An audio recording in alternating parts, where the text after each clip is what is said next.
कहते हैं कि धारी देवी 7 भाइयों की इकलौती बहन थी।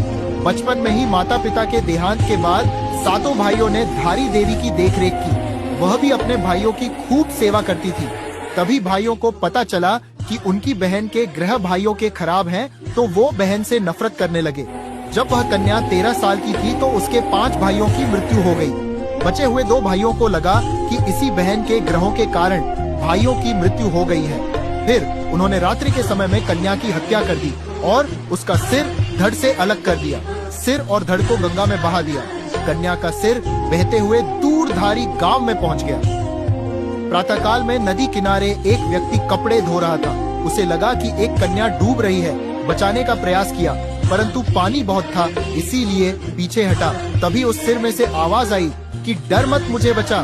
तू जहाँ जहाँ पैर रखेगा वहाँ पर सीढ़ियाँ बनती जाएंगी। उस व्यक्ति ने ऐसा ही किया और सीढ़ियाँ बनती गई। जैसे ही उसने कन्या समझकर सिर को उठाया तो कटा सिर देखकर घबरा गया। फिर सिर पर से आवाज आई कि मैं देवी रूप में हूँ, तू मुझे किसी पवित्र स्थान पर पत्थर के ऊपर स्थापित कर दे।